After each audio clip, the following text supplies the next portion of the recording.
مولاي صل وسلم دائما أبدا على حبيبك خير الخلق كلهم مولاي صل وسلم دائما أبدا.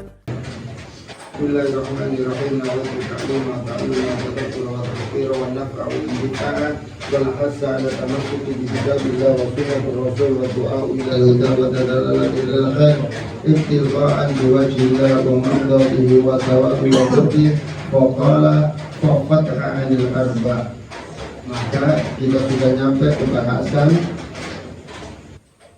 kitab Bidayatul Hidayah yang dikarang oleh Imam Ghazali. Waqfatha, maka jagalah mata kalian an arba'in, dari 4 perkara. Antanzur biha, engkau melihat dengan mata tersebut ila ghairu mahramin, kepada orang-orang yang bukan mahram kita, yang kemarin sudah kita terangkan. Au ila suratin, atau pada bentuk mulihatin yang menyenangkan. Wala bisyahwatin, walaupun tanpa syahwat nafsi, yaitu syahwatin nafsi, walaupun tanpa syahwat nafas. Atau biha, atau tangduro biha, engkau melihat biha dengan mata tersebut ila muslimin, kepada seorang muslim di ainil ihtiqar, dengan pandangan yang meremehkan. Atau engkau melihat dia dengan mata tersebut ala aibin muslimin, kepada aibnya orang muslim. Wa amal udhun, adapun telinga, setelah kita bahas bahwa Allah Subhanahu wa taala menganjurkan kita jangan sampai Allah memberikan nikmat mata ini kita gunakan ke 4 perkara.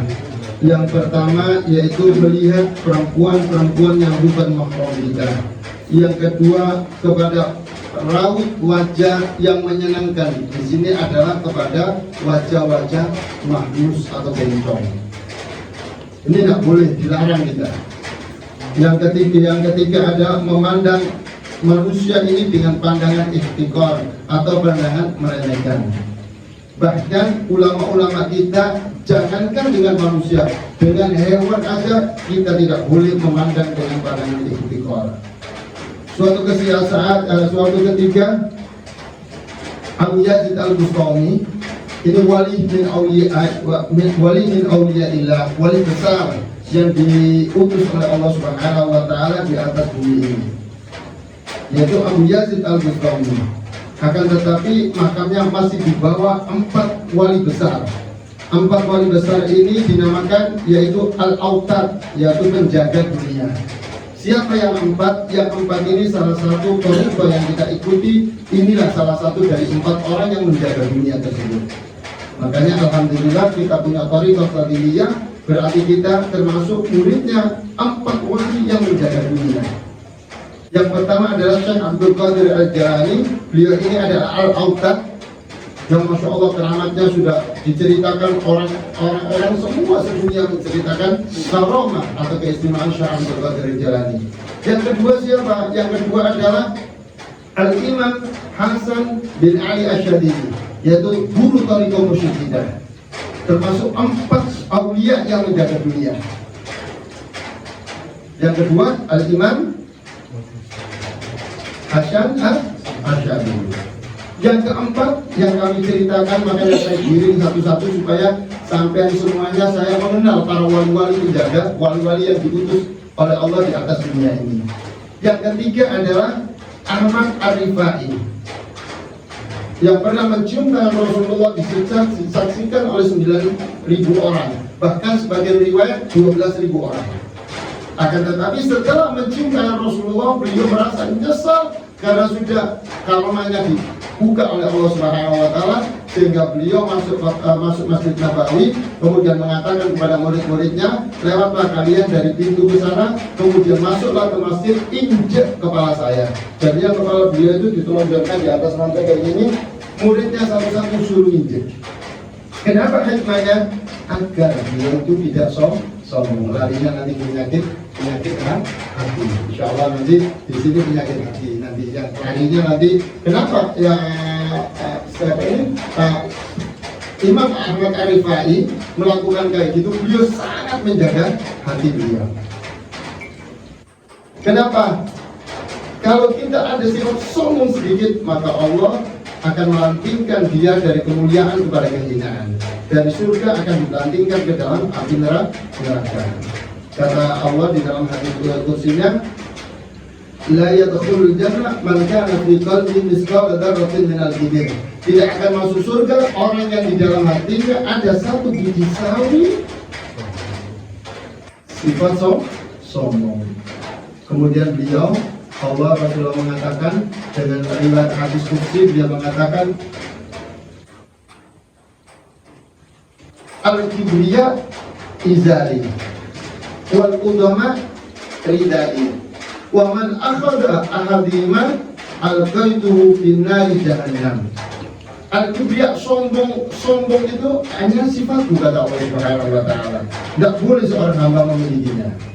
Wal udama, dan merasa wow itu juga miliknya Allah Subhanahu wa taala. Hamba tidak akan boleh memiliki sedikit pun. Kata Allah selanjutnya di dalam hadis qudsinya, siapa yang berani mengambil salah satunya, al-qaituhu finnari jahannam, maka akan aku berlantingkan di neraka jahannam. Disinilah ada cerita daripada Abu Yazid Al-Bustami. Beliau wali akan tetapi masih di bawah Imam Hasan As-Sadili, masih dibawa oleh Imam Syekh Abdul Qadir Jalani, masih dibawa oleh Imam Ahmad Ar-Rifai. Yang keempat adalah Ahmad Bailawi. Ini 4 penjaga, yaitu Qutbul Autad, penjaga dunia. Dan 4-4-nya ini keturunan daripada Sayyidina Hasan. Di bawah itu ada imam namanya Abu Yazid Al-Bustami, seorang wali besar. Beliau ini suatu malam, beliau ini jalan-jalan. Mungkin jalan-jalannya dinyapa. Kenapa? Beliau malam-malam di jalan malam ini datangnya didatangi seekor anjing. Maka ketika seekor anjing itu datang, maka jubah Abu Yazid Al-Bustami ini diangkat dan ditepikan, seakan-akan menghina. Maka subhanallah, dengan izin Allah, anjing itu ngomong. Apa omongan anjing itu? Ya Abu Yazid Al-Bustami, apa engkau memandang aku dengan pandangan yang begitu hina? Buluku ini tidak akan membawa najis kepadamu, karena buluku ini kering. Seandainya engkau terkena tubuhku, engkau terkena liurku, syariatnya baginda Rasulullah SAW sudah mengajari kita bahwa dicuci 7 kali, salah satunya dengan debu selesai. Akan tetapi ya Abu Yazid, ketika engkau mengangkat jubahmu dengan sifat sombong, engkau menghinakan aku, maka sifat sombong itu tidak akan suci walaupun dibasuh dengan lautan. Tidak akan suci. Hatimu kalau sombong menganggap aku hina, maka hatimu tidak akan suci walaupun dibasuh oleh air lautan. Sedangkan kalau tersentuh aku, bisa engkau cuci dengan 7 kali basuhan, salah satu dengan tangan. Maka Abu Yazid Al-Bustami ketika anjing itu mengatakan kayak gitu, maka Abu Yazid Al-Bustami mengucapkan kalimat istighfar. Gitu Pak, karena beliau baru saja disadarkan seekor anjing. Jangan sampai engkau mengangkat jubah itu karena aku merasa lebih baik dari bapakku.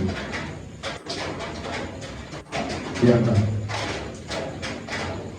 ini anjing berbahaya, apalagi manusia. Sedikit-sedikit dalam belajar memandang seseorang itu dengan pandangan kemuliaan atau dengan pandangan positif. Maka guru kita Al-Habib Abdullah itu menganjurkan kita semuanya jangan sampai terselip di hati kita memandang saudara kita dengan pandangan lebih hina daripada kita. Inilah ucapan beliau yang senantiasa digunakan kepada kita. Kenapa? Beliau ingin rohani kita, hati kita menjadi bersih, sehingga hati kita menghadap Allah dengan hati yang selamat.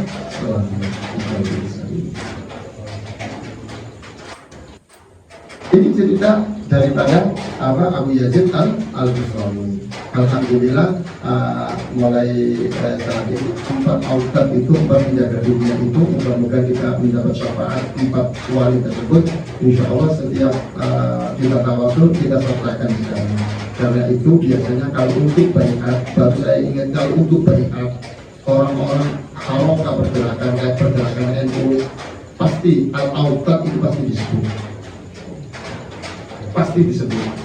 Sebelum kita baiat, baca-baca pasti al-autad, cuma mereka nggak disebutkan siapa al-autad tersebut. Alhamdulillah sedikit demi sedikit saya mengumpulkan pengetahuan, sedikit-sedikit dapat informasi. Nggak tahunya al-autad itu yaitu 4 wali besar yang menjaga dunia. Yang pertama Abu Hasan bin Ali As-Sabili, yang kedua Syekh Abdul Qadir Jilani, yang ketiga adalah Ahmad Ar-Rifai, yang keempat adalah Ahmad Ridhawi, yang kalau berjumpa dengan Rasulullah senantiasa dalam keadaan terjaga. Mudah-mudahan kita bisa berjumpa dengan Nabi Muhammad melalui mimpi. Amin ya rabbal alamin. Tidak akan bisa kita yang gotong kecuali kita sudah jumpa melalui mimpi. Mudah-mudahan kita bisa mimpi semuanya. Amin ya rabbal alamin. Kata Habib Segaf, ketika kita mimpi Nabi Muhammad itu, kamar kita ini wanginya 3 hari 3 malam saja. Kalau betul-betul Rasulullah yang hadir, rumah kita ini dihadiri Nabi Muhammad, maka 3 hari 3 malam kamar kita itu wanginya 3 hari. Semoga kita merasakan semuanya. Dan Imam Abu Hasan As-Sabili inilah sejak balik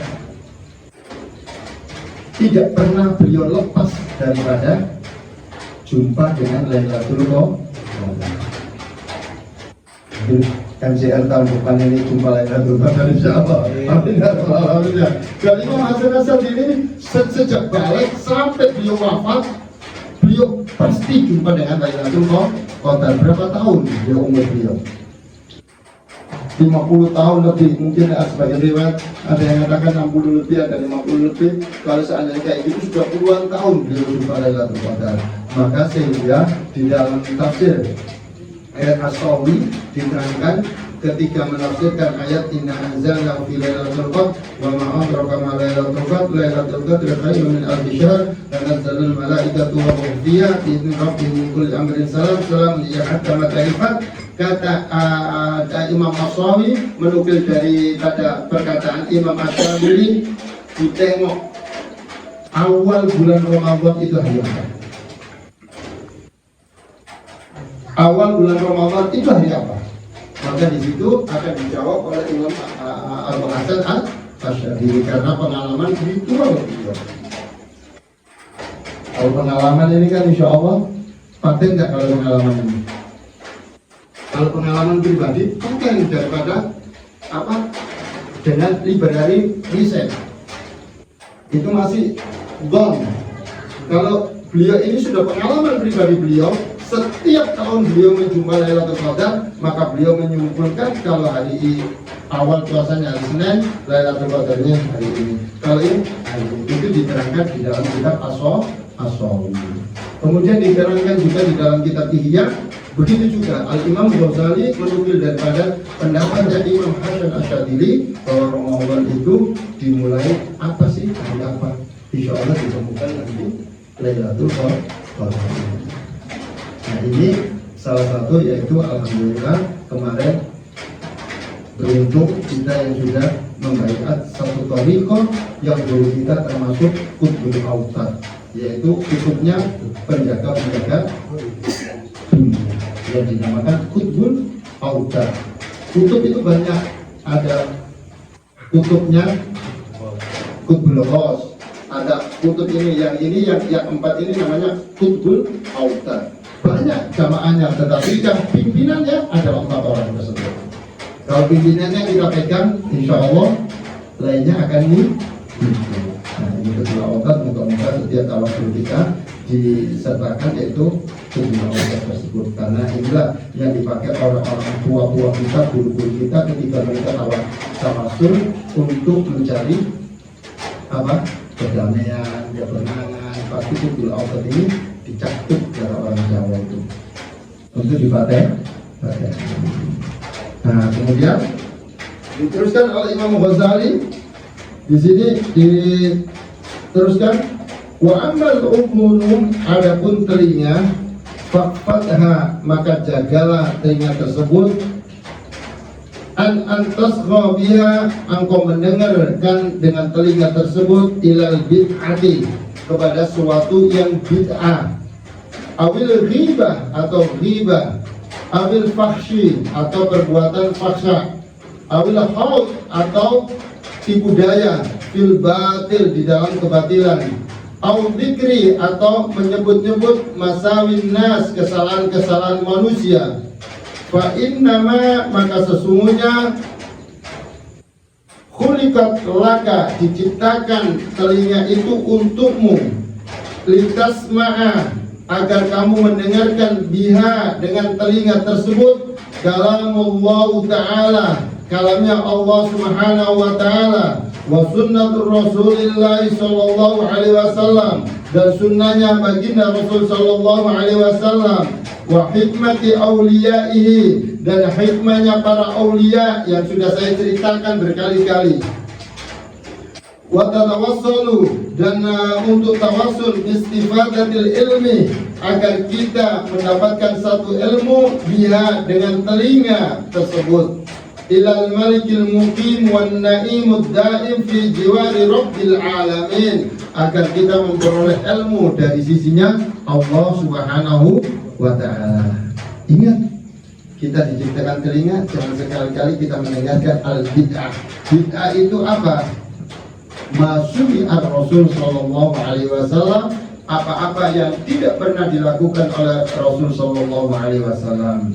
Tetapi di sini Imam Syafi'i mengatakan ada bid'ah sayyi'ah, ada bid'atul hasanah. Kalau orang-orang yang menyerang kita, orang-orang Wahabi, semua yang tidak ada pada zaman Nabi Muhammad itu dinamakan bid'ah. Kata beliau menukil hadisnya Rasulullah, al-bid'atu dhalalah, fakullu dhalalatin finnar, bid'ah yang mengada-ngada dalam agama itu adalah dhalalah, sesat. Dan setiap yang sesat tempatnya ada di dalam api neraka. Insyaallah mungkin Selasa depan kita bahas tentang bid'ah, apa sih bid'ah itu sebenarnya, sehingga bisa kita pahami, sehingga tidak mudah kita mengkafirkan saudara kita, tidak menuduh saudara kita adalah orang yang kafir. Jangan dikit-dikit bid'ah ini, neraka ini, bid'ah ini, neraka ini. Jangan ditanyakan bid'ah malam ini. Insya Allah Selasa malam berdepan baru kita bahas bid'ah. Nah, sedikit cerita itu moga-moga bermanfaat untuk kita. Keterangan Al-Bidayatul Hidayah bermanfaat untuk kita semua.